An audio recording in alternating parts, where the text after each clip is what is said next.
Assalamualaikum warahmatullahi wabarakatuh.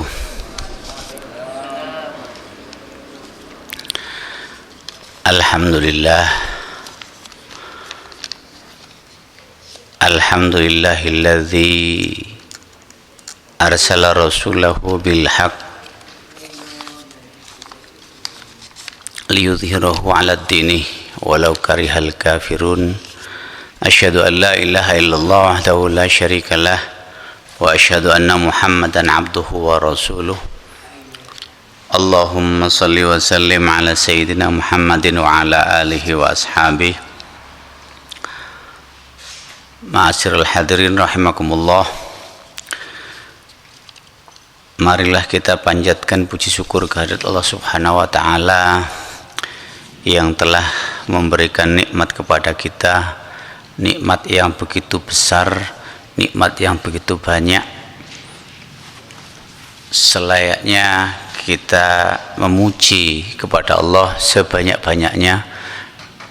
Sebanyak apapun pujian kita kepada Allah tidak akan mampu membayar nikmat yang telah diberikan Allah kepada kita.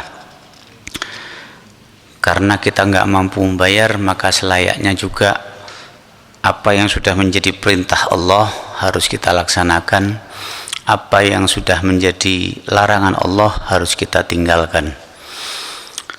Ma'asyiral hadirin rahimakumullah. Ada dua ayat yang saat ini akan kita bahas. Dua ayat ini menjadi dasar mengapa kita harus menutup aurat. Dua ayat ini konteksnya untuk para perempuan. Mengapa kok aurat itu lebih dititik beratkan kepada orang perempuan, kok tidak kepada orang laki-laki? Pertama, jumlah perempuan lebih banyak daripada jumlah laki-laki. Itu sudah menjadi sunnatullah. Yang kedua, aurat perempuan itu lebih banyak daripada aurat laki-laki.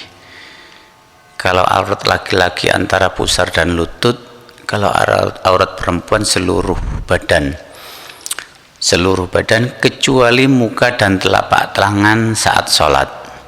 Karena muka dan telapak tangan saat sholat ini menjadi khilafiyah, maka ada beberapa imam madhab yang memperbolehkan muka dan telapak tangan perempuan ini terbuka. Kalau menurut madhab Syafi'i sebenarnya jujur saja perempuan itu mukanya juga harus ditutup. Mukanya harus ditutup karena itu sebagian dari auratnya, kecuali pada saat mau melaksanakan sholat baru dibuka. Kemudian alasan berikutnya, alasan yang ketiga, mengapa kok perempuan ini harus menutup aurat. Perintah dalam Al-Quran itu konteksnya kok kepada perempuan, karena ternyata perempuan ini auratnya itu bisa menarik bukan hanya lawan jenis. Aurat perempuan ini juga bisa menarik sesama jenis mereka. Ini beda dengan laki-laki, karena orang laki-laki itu tidak mudah tertarik melihat aurat sesama laki-laki, tetapi perempuan itu sangat mudah tertarik ke sesama perempuan. Ma'asyiral hadirin rahimakumullah. Yang pertama akan saya bacakan, Allah berfirman dalam surat Al-Ahzab ayat 59. Ahzab itu artinya golongan-golongan. A'udzubillahi minasyaitonirrajim. Bismillahirrahmanirrahim. Ya ayyuhan nabiyyu qul li azwajika wa banatika wa nisa'il mu'minin yudhnina 'alaihinna min jalabibihinna dzalika adna ay yu'rafna fala yu'zain wa kana Allahu ghafurur rahima. Ya ayyuhan nabi, wahai para nabi. Jadi perintah ini sudah disampaikan kepada nabi-nabi terdahulu sebelum Rasulullah.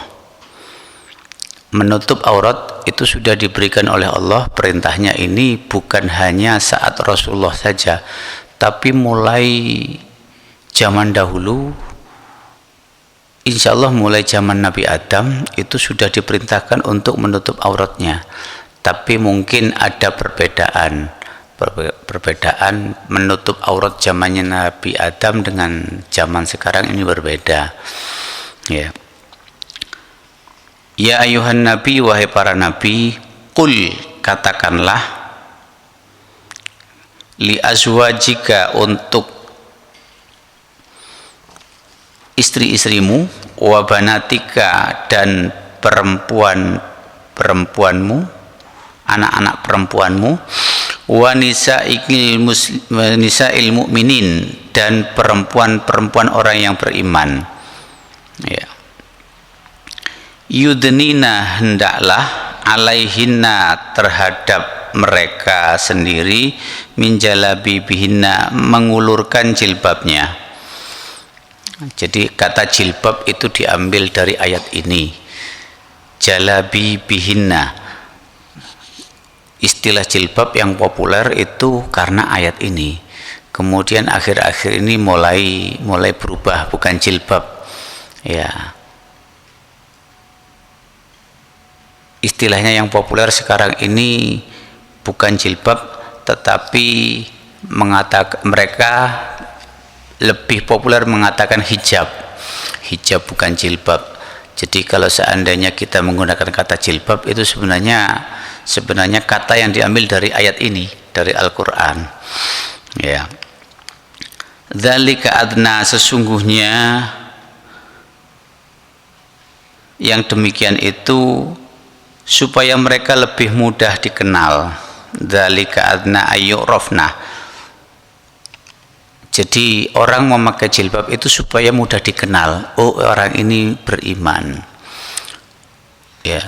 Walaupun sekarang ini banyak orang yang berkedok memakai jilbab tapi masih melakukan perbuatan dosa, ya.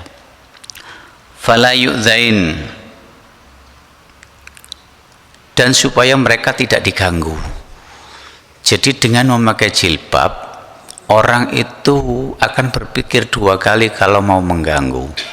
Tapi kalau ada orang yang membuka auratnya tanpa pikir panjang, orang itu akan berusaha untuk mengganggu. Jadi salah satu manfaat jilbab itu menghindarkan dari gangguan. Kemudian tentang aurat ini, ternyata ada efek positif kepada seseorang kalau orang ini bisa menutup auratnya dengan sempurna, baik itu laki-laki maupun perempuan. Secara langsung kepada seseorang yang menutup aurat, dia akan mendapatkan pahala. Dia berarti sudah melaksanakan perintah Allah. Kemudian Allah akan menjaganya karena dia sudah menjaga auratnya. Ada satu yang tidak terasa, itu secara tidak langsung akan menimpa yang bersangkutan, yakni orang yang biasa menutup auratnya, maka orang akan mudah memberikan penghormatan, akan lebih dihormati oleh orang lain kalau orang itu biasa menutup auratnya. Sebaliknya, kalau orang itu terbiasa mengumbar auratnya, maka orang akan mulai kurang hormatnya kepada orang tersebut. Kalau ada seorang ibu yang anaknya itu kok ngelama kepada ibunya, salah satu faktor penyebabnya si ibu ini kurang bisa menjaga auratnya. Jadi orang yang biasa menutup aurat itu dia akan disegani siapapun, terutama putra-putrinya. Orang laki-laki juga demikian, mereka yang biasa menutup auratnya maka niscaya putra-putrinya akan segan tunduk. Tapi kalau sudah terbiasa mengumbar auratnya kepada putra-putrinya, walaupun ini boleh, mempertontonkan aurat kepada anggota keluarganya itu boleh, tapi ini akan menimbulkan ini penurunan wibawa kepada mereka, ya. Ini sudah diadakan penelitian walaupun tidak resmi, sudah banyak orang yang wibawanya itu naik karena dia terbiasa menutup aurat. Ya. Wa kana Allahu ghafurur rahimah. Mengapa di akhir ayat ini Allah berfirman sesungguhnya Allah itu ghafuron, maha pengampun. Ghafir itu mengampuni, orang yang mengampuni. Kalau ghafur itu sesuatu yang dilakukan berulang-ulang. Allah itu mengampuninya tidak satu kali. Rahimah, Allah itu maha penyayang. Jadi ghafir itu orang yang mengampuni, zat yang mengampuni, ghafir. Tapi kalau ghafur itu mubalaghah, lebih kuat. Jadi mengampuninya tidak satu kali. Berikutnya pada surat An-Nur ayat 31, a'udzubillahi minasyaitonirrajim, bismillahirrahmanirrahim. Wa kullil mu'minati yaghdudna min absarihinna wa yahfadna furujahunna wa la yubdina zinatahunna illa ma zahara minha wal yadribna bi khumurihinna ala juyubihinna wa la yubdina zinatahunna illa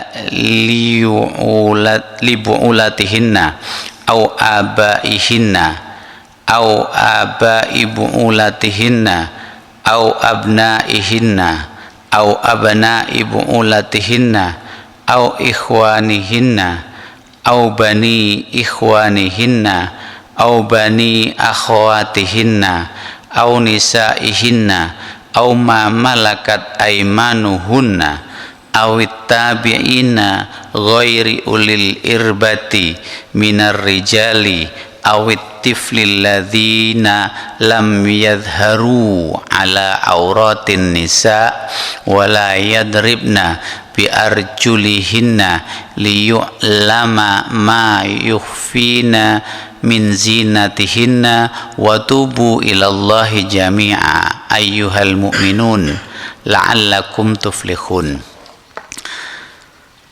Dalam Al-Quran itu kalau ada ayat yang diturunkan mendetail, itu menunjukkan bahwa hal ini sangat penting, harus kita jaga.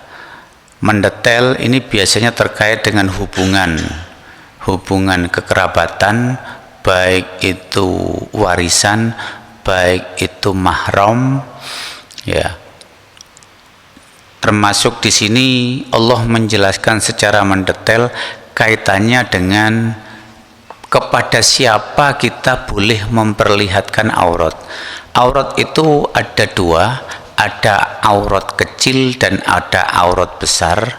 Aurat besar itu aurat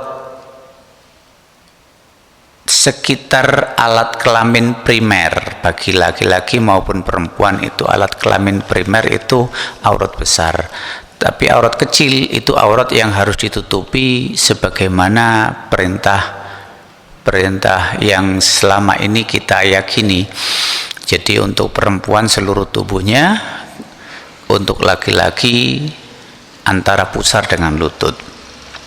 Tapi walaupun aurat untuk laki-laki ini antara pusar dan lutut, ini kan menurut fikih. Selain kaidah-kaidah fikih, aturan-aturan fikih, masih ada aturan-aturan yang lain. Ada aturan tauhid, ada aturan etika. Ya, kita jangan terlalu memegang teguh fikih karena aturan-aturan yang lain itu masih ada. Contoh sederhana, kalau seseorang mau melaksanakan sholat Jumat, menurut hukum fikih, aurat antara pusar dan lutut tertutup itu sah. Jumatnya sah, sholatnya sah. Kita sholat setiap hari, kalau terlalu mengikuti aturan fikih itu juga tidak bagus. Hanya menutupi lutut sampai pusarnya saja kita melaksanakan sholat. Menurut fikih ini sah. Cuma menurut etika itu tidak baik. Masa kita menghadap kepada Allah dengan pakaian hanya sebatas itu?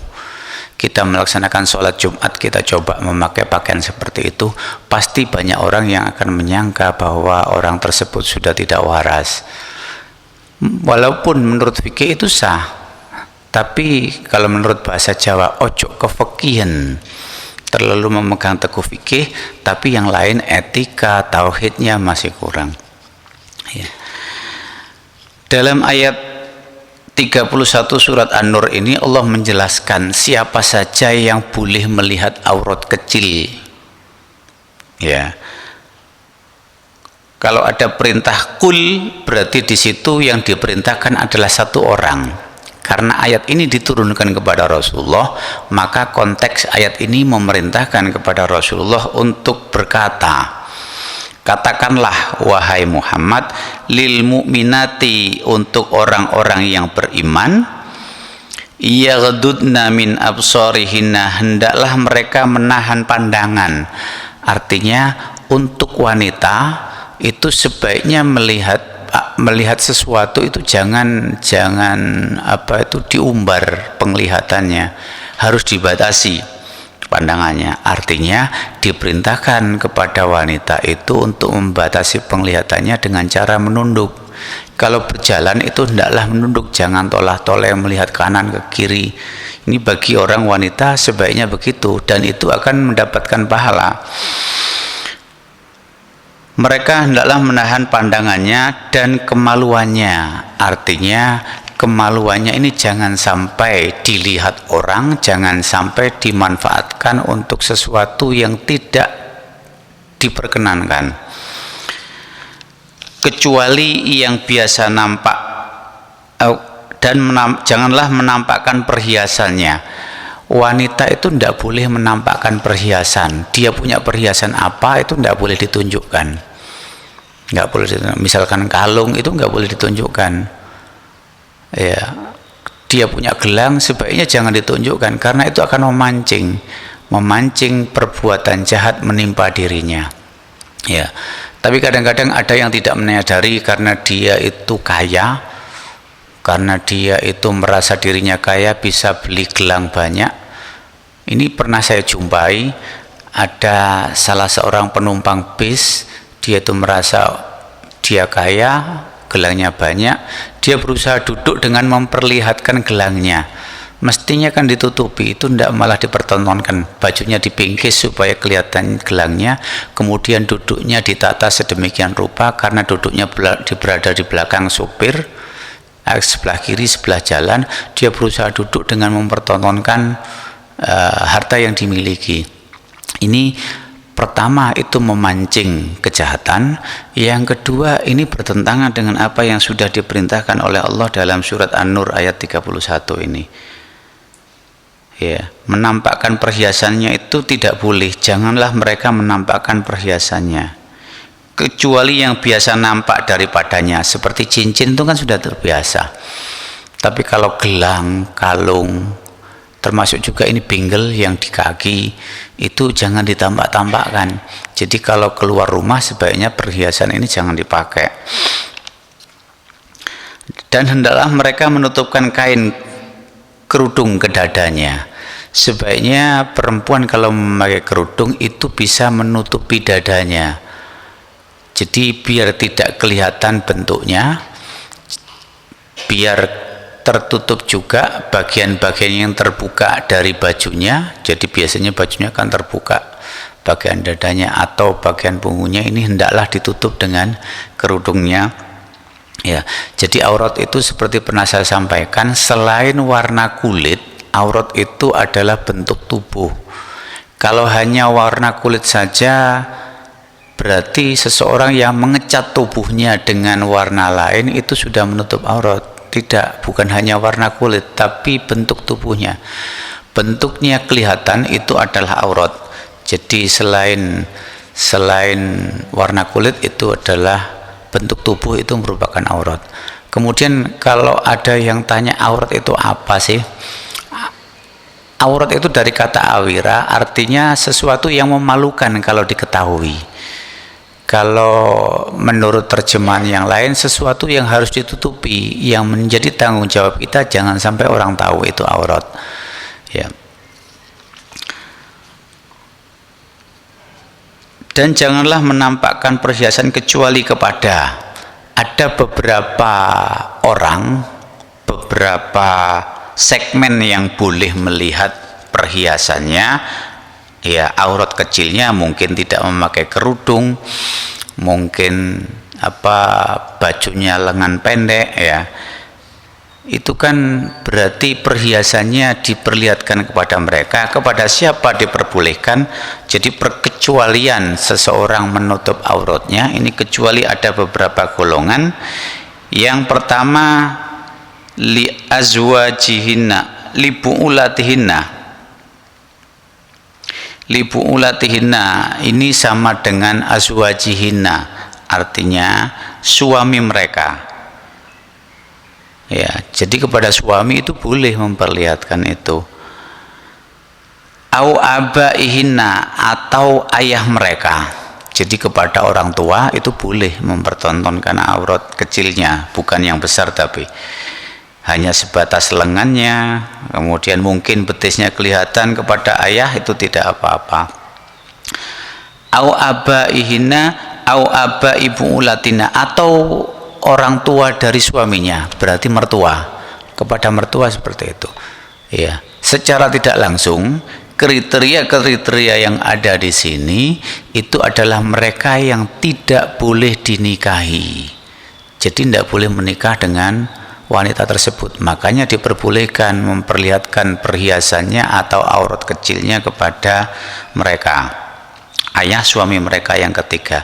Atau empat, abnaihinna, putra-putra mereka, anak laki-laki mereka.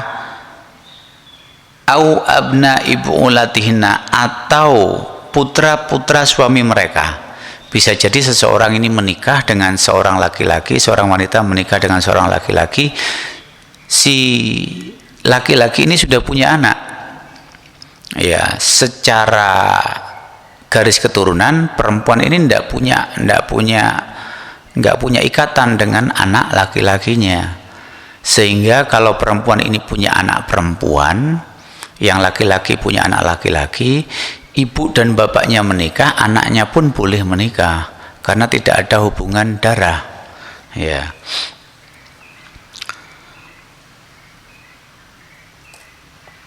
Au abna ibu au ikhwanihinna, atau saudara mereka. Mereka punya saudara, itu tidak apa-apa melihat aurat kecilnya, melihat dia punya kalung, itu tidak apa-apa kepada saudara mereka yang laki-laki, ya.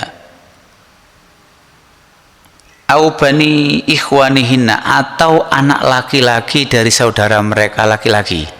Jadi kalau punya saudara laki-laki seorang perempuan, kepada anaknya dari saudara laki-laki ini tidak apa-apa mempertontonkan auratnya. Dengan kata lain, itu tidak boleh dinikahi karena muhrim. Muhrim itu adalah orangnya. Kalau mahram itu adalah hubungan kekerabatan yang tidak boleh dinikahi, itu namanya mahram. Orangnya itu namanya muhrim. Au bani akhawatihinna, atau anak dari saudara perempuan. Jadi dijelaskan di sini, kalau saudara laki-laki punya anak atau saudara perempuan punya anak, maka itu hubungannya mahram, mereka itu muhrim,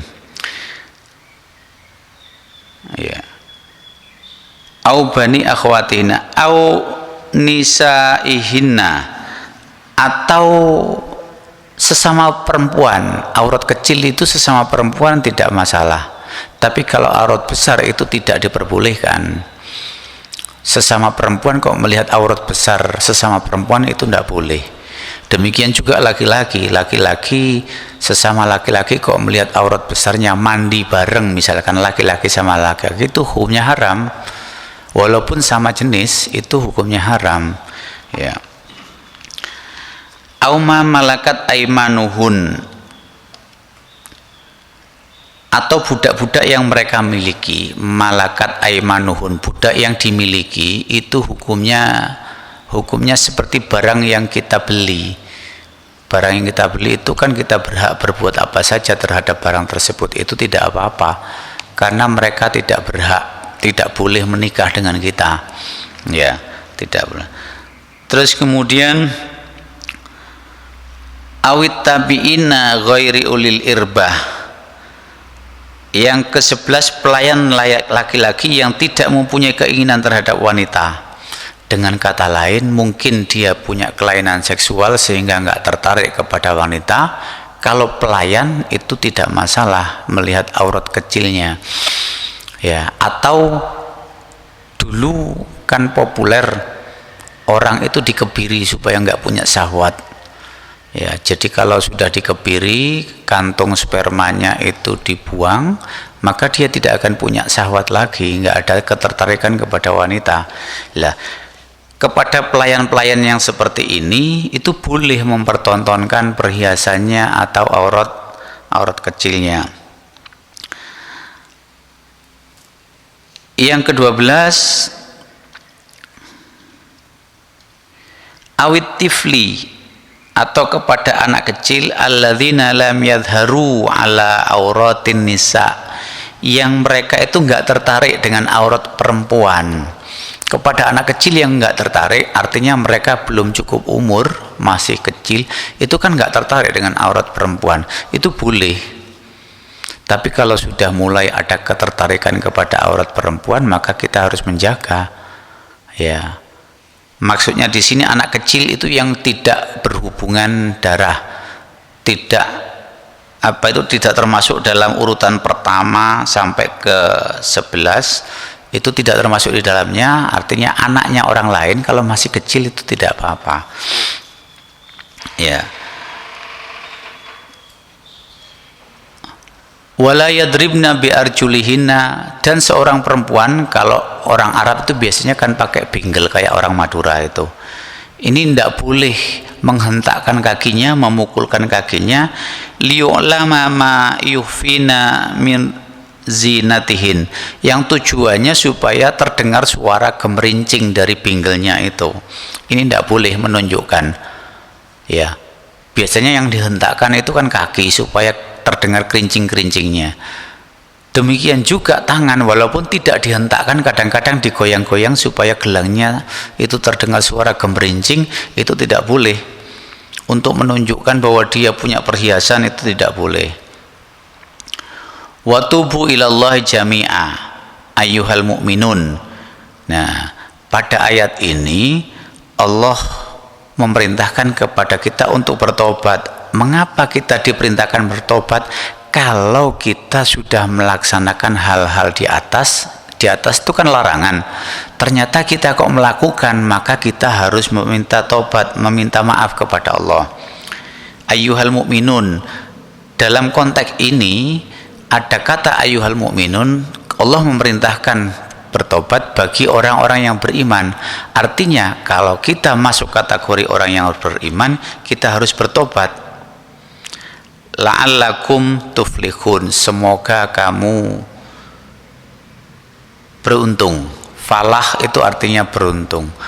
Beruntung ini berhasil mencapai tujuannya, itu kan orang yang beruntung. Dia berlomba ingin menang, akhirnya menang, itu beruntung.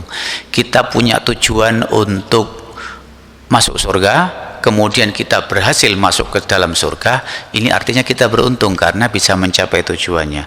Jadi orang beruntung itu orang yang bisa mencapai tujuannya.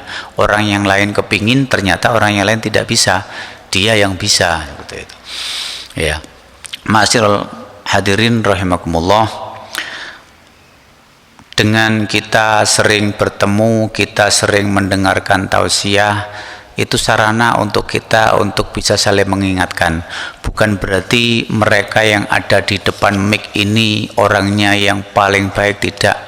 Tapi paling tidak dengan saya menyampaikan ini kan juga mengingatkan saya pribadi supaya saya jangan melakukan hal-hal yang ada di dalam Al-Quran yang di dalamnya jelas dilarang, ya. Jadi kalau kita sering berkumpul itu kan saling mengingatkan. Kita sering mendengar tausiah, berarti kita akan teringat kembali apa yang sudah dilarang dan apa yang sudah diperintahkan.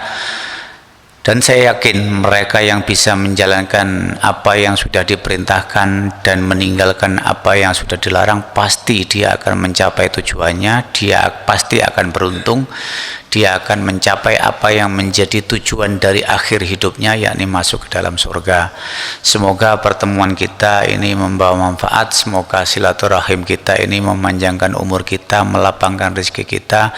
Semoga Allah mengampuni dosa-dosa kita, dosa-dosa mereka yang sudah mendahului kita. Semoga Allah melindungi kita dengan memberikan rahmatnya, menjaga kita dari berbagai penyakit, mengangkat musibah yang sekarang ini kita hadapi. Semoga Allah memberi kemudahan apa yang menjadi keinginan kita. Semoga Allah menjauhkan kita dari segala bentuk aral yang melintang. Kurang lebihnya saya mohon maaf. Allahul muwaffiq ila aqwamit thoriq. Wassalamualaikum warahmatullahi wabarakatuh.